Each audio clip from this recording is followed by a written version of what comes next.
l'avez vu celle-là? Non, parce que j'ai envoyé un texto. T'es sûr? Parce que j'ai envoyé un texto tout à l'heure, elle m'a dit qu'elle vérifiait aussi. Parce que c'est des Joanneau arrête pas. Non, non, là c'est Pécresse.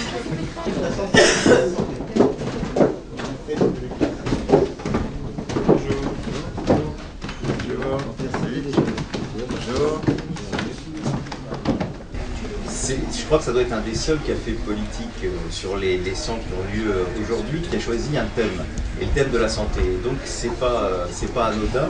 Ces jours-ci, on a tous vu le programme de Valérie Pécresse. Il n'y a rien sur la santé et sur le social. On entend certains candidats qui vont tout faire. On entend aussi certains qui nous annoncent qu'ils vont faire des choses qui existent depuis longtemps. Hein, on va automatiser la ligne 1, et on va... 14 la 1 c'est aussi bon, mais la 14, et on va assurer la régularité, ça c'est Pécresse, on vient de dire, on va vérifier, et annoncer qu'elle va assurer un plan d'urgence pour assurer la régularité de la ligne 14. Donc faisons aussi attention, on ne va pas aussi tout, tout réinventer comme les autres le font. D'ailleurs, une des raisons pour laquelle j'étais dans une précédente majorité et que j'ai rejoint l'opposition aujourd'hui.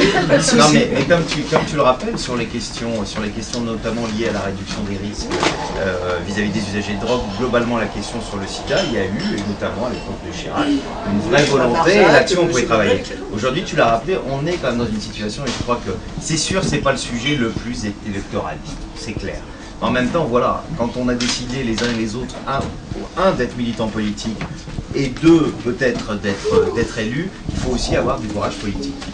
Je pense voilà, que c'est pas le même type d'engagement que ce qu'a pu connaître par exemple Monsieur Besson ou des choses comme ça, puisque c'est sur un sujet précis, avec une volonté de transformation sur un sujet précis. Et donc voilà, comme il l'a expliqué tout à l'heure pendant la réunion, il a vu, lui, à un moment précis de sa carrière dans l'associatif, enfin de sa carrière, de son engagement dans l'associatif, que c'était plutôt la gauche qui allait porter et l'aider à fournir ses engagements, je pense. Ça fait 3 ans que je suis plus à l'UMP, 2 ans que je suis dans la majorité du Chon. Mais quand on annonce ma candidature sur la liste, ouais, ça a été en décembre, mais je suis dans la majorité du Chon. Ce que les gens n'ont pas forcément remarqué, hormis à la région, c'est que j'y suis quand même depuis 2 ans. Donc je ne suis pas passé du jour au lendemain de l'UMP à Jean-Paul Huchon.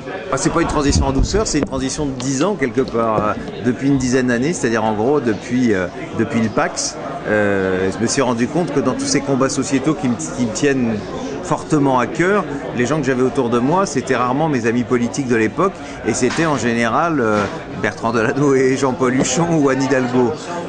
Voilà, donc ça a été un long cheminement, quasiment de 10 ans, mais qui a été franchi avant la dernière présidentielle, où là, quand on a commencé à parler de franchise médicale et tout, je me suis dit, bon là, je suis plus du tout en adéquation, et puis quand on a vu dans ce parti qu'ils ont fait quand même le choix de garder Christian Van Est, qui est quand même ce député qui dit que l'homosexualité est inférieure à l'hétérosexualité, qu'est-ce que je pouvais continuer à faire dans un parti où j'étais considéré comme quelqu'un d'inférieur?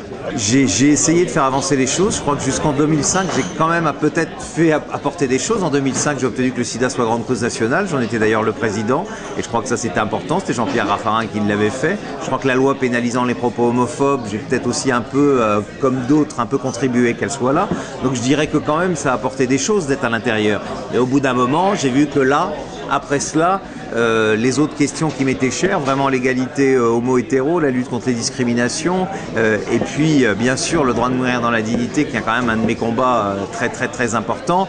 Je voyais que dans ce domaine, malheureusement, je n'avais plus aucune chance de les convaincre, donc il fallait peut-être aller avec ceux avec qui je suis sur ces questions-là, clairement en adéquation totale.